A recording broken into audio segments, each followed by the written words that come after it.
My name is Donald Gilbert, and I am a CAT scan technologist at Huntington Hospital, and I've been coming to Loco for a little over a year.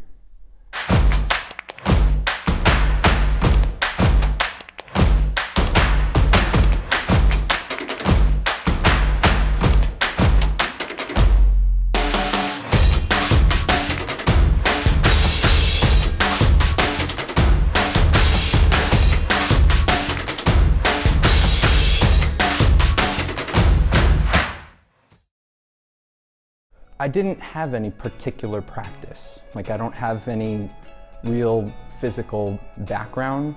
I did a lot of things, a little bit of a lot of things growing up. You know, I always ran, I swam, I always loved hiking. I got into weight training a little bit, got into yoga a little bit, got into hand balancing a little bit. But I never played sports. I never stuck with anything for years on end to say that I have a background in anything. I liked to do a little bit of a lot of things, which makes this perfect because the practice is so diverse. There's so much variety here, so it appeals to what I was doing. I needed structure.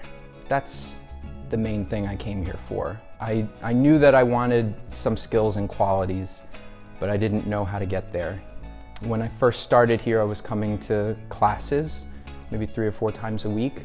And with the onset of COVID, obviously things changed for everybody. I had to shift to online coaching, which has been really great. I think this is the first time I've had this kind of discipline and consistency in a practice, and I really enjoy that. And I also never thought that I'd be able to work out at home, you know, which has been really interesting. Like, how do you take your practice out of this facility and bring it out into the world?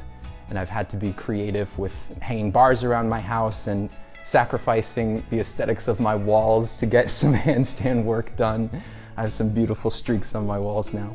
Yeah, that's been interesting. I learned that I can adapt and bring my practice to other places. It just doesn't have to be confined in these walls. I would say my biggest obstacle, not just in this practice, but in other parts of my life, it has to do with what I tell myself when I'm trying to achieve something.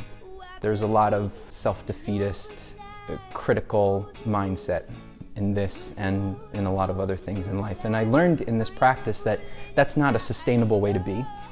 Like, how can you get up every day and pursue something if you're constantly telling yourself, like, I'm not strong enough, I'm not flexible enough, like, why do I look like this when I'm doing this movement? I've been doing this for this amount of time, why am I not far enough along? Someone else has been doing it the same amount of time and they're considerably further than I am. And that kind of rhetoric that you tell yourself is just not sustainable for any long-term practice. So I think what I've really learned in the last couple of months, this has been very recent, is to do the work, find this balance between doing the work and going for your goals, but at the same time being detached from the results. To the person not sure if they can start a movement practice, the person who's sitting home wondering if this is for them, I would say that's one of the best reasons to try, right? There's so much to learn in life from putting yourself in positions where you are uncomfortable. And I think once you get through the door, you'll find that this is a very welcoming community and that you don't need anything to be here except your body. So as long as you got one of those, you're good to go.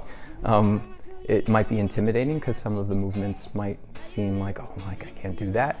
But none of us were able to do it. None of us were born standing on our hands or bending in half. Well, maybe bending in half, but but really, yeah, all you need is your body. There's a regression, there's a level for everyone, there's room for everyone to participate. And I am inspired by people who I get to help and still am able to learn from them. And I'm inspired by the people who can do things that, you know, I won't be able to do for years to come. You know, it gives you something to look forward to.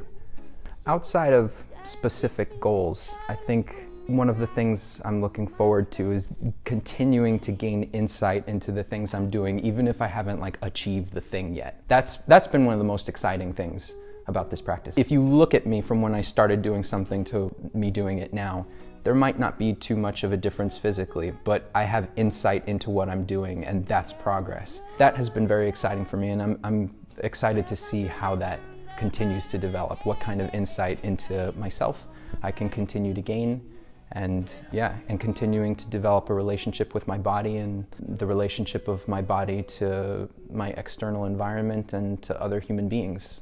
Loco Motion New York, to me, is a community of similarly driven people that I am inspired by and that I get to come and have a lot of fun with, that I get to talk about, deep things with.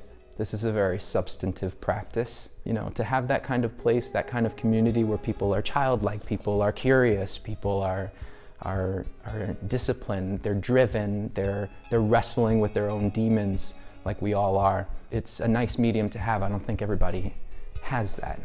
I feel grateful. I would add that I feel grateful that this place is here. I was recounting like a real life experience. I don't know, like a sushi bowl or something? I'm kidding. Don't put that. You gotta cut that out. Oh, that's going in. No. Oh God. You, sir. No. Does he have that? This is, yeah, he's got one of those. As many tries as you need, but just know that this is your last try. All right, yeah. Keep going? No.